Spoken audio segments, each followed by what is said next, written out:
അസ്സലാമു അലൈക്കും. എന്താ വർത്താനം, സുഖല്ലേ? നമുക്കെല്ലാവർക്കും ബീഫും പൊറോട്ടയും ഭയങ്കര ഇഷ്ടമാണല്ലോ. അപ്പോൾ നമുക്കൊന്ന് പൊറോട്ട വെച്ച് ബീഫും വെച്ചിട്ട് നമുക്കൊരു പൊറോട്ട റോള് തയ്യാറാക്കാം. അപ്പോൾ ഇതിനായിട്ട് ഇവിടെ പൊറോട്ട ഇവിടെ റെഡിയാക്കി വെച്ചിട്ടുണ്ട്. പിന്നെ വലിയുള്ളി, പച്ചമുളക്, കുറച്ച് ഇഞ്ചി, വെളുത്തുള്ളിയും ചെറുതായി കട്ട് ചെയ്തിട്ടുണ്ട്. ഇനി നമുക്കൊരു പാൻ അടുപ്പത്തേക്ക് വെച്ച് അതിൽ ഇതെല്ലാം കൂടിയിട്ട് നന്നായി ഒന്ന് വഴറ്റിയെടുക്കാം. അപ്പോൾ നന്നായി ഇളക്കിയതിന് ശേഷം നമുക്കൊന്ന് അടച്ച് വെച്ച് വഴറ്റിയെടുക്കുക. നന്നായി ഒന്ന് വാടി കിട്ടണം കേട്ടോ ഉള്ളിയൊക്കെ.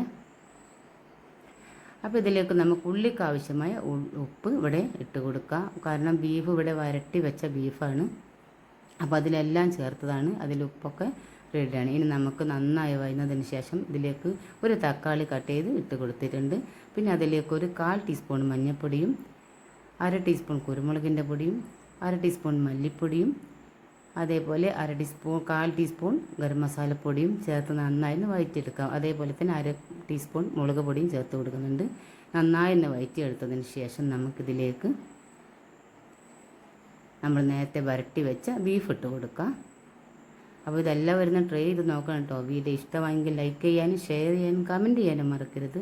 സബ്സ്ക്രൈബ് ചെയ്യാതെ കാണുന്ന ഏതെങ്കിലും കൂട്ടുകാരുണ്ടെങ്കിൽ സബ്സ്ക്രൈബ് ചെയ്തതിന് സപ്പോർട്ട് ചെയ്യണേ.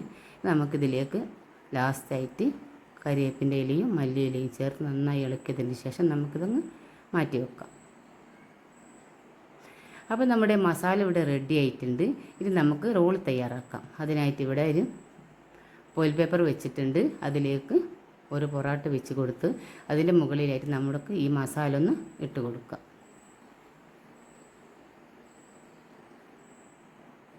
അപ്പോൾ മസാല ഇട്ടതിന് ശേഷം നമുക്കിതൊന്ന് റോൾ ചെയ്തെടുക്കാം. ആദ്യം പൊറോട്ട മാത്രം ഒന്ന് റോൾ ചെയ്തതിന് ശേഷം നമുക്ക് ഫോയിൽ പേപ്പറും കൂടി ഒന്ന് റോൾ ചെയ്യാം. അപ്പോൾ അതിലേക്ക് ഞാനിവിടെ കുറച്ചൊരു ക്യാരറ്റ് ഒരു നീളത്തിൽ കട്ട് ചെയ്ത് ഇട്ട് കൊടുത്തിട്ടുണ്ട് കേട്ടോ. വെറുതെ ഒന്ന് ചെയ്തതാണ്. ഒന്ന് കടിക്കാൻ നല്ലൊരു ടേസ്റ്റ് ഉണ്ടായിരുന്നു കേട്ടോ. നമുക്ക് ഇതേപോലെ നമ്മളിവിടെ 5 പൊറോട്ടയാണ് എടുത്തത്. 5 പൊറോട്ടയും ഇതേപോലെ റോൾ ചെയ്ത് എടുത്ത് വരാം. നല്ല ടേസ്റ്റായിരുന്നു. നിങ്ങളൊന്ന് ട്രൈ ചെയ്ത് നോക്കിയാൽ മാത്രമേ ഇതിൻ്റെ ടേസ്റ്റ് അറിയുന്നുള്ളൂ. നമുക്ക് പൊറോട്ടയും ബീഫും കഴിക്കുന്നതിനേക്കാളും ബീഫ് വരട്ടിയതും കഴിക്കുന്നതിനേക്കാളും ഒരു ടേസ്റ്റ് ഇതിന് ഉണ്ട് കേട്ടോ. നമുക്ക് ഇതേപോലെ 5 പൊറോട്ടയും റെഡിയാക്കി വെച്ചിട്ടുണ്ട്. നമുക്കൊരു പാൻ അടുപ്പത്ത് വെച്ചിട്ട് അതിലേക്കിട്ടൊന്ന് ചൂടാക്കിയെടുക്കാം.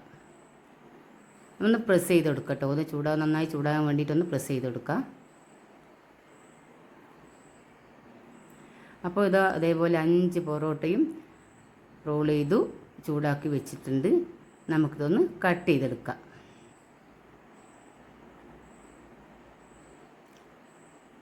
അപ്പോൾ നമ്മുടെ പൊറോട്ട റോൾ ഇവിടെ റെഡി ആയിട്ടുണ്ട്. കട്ട് ചെയ്ത് കാണുമ്പോൾ തന്നെ നല്ല ടേസ്റ്റ്, നല്ല രസമുണ്ട് കാണാൻ. അതേപോലെ തന്നെ നല്ലൊരു ടേസ്റ്റും കൂടി ഉണ്ട്. അപ്പോൾ എല്ലാവരും ഒന്ന് ട്രൈ ചെയ്ത് നോക്കണം. വീഡിയോ ഇഷ്ടമായെങ്കിൽ ലൈക്ക് ചെയ്യുക, ഷെയർ ചെയ്യുക, കമൻറ്റ് ചെയ്യുക. ഇൻഷാ അല്ലാഹ് പുതിയൊരു വീഡിയോയുമായി വീണ്ടും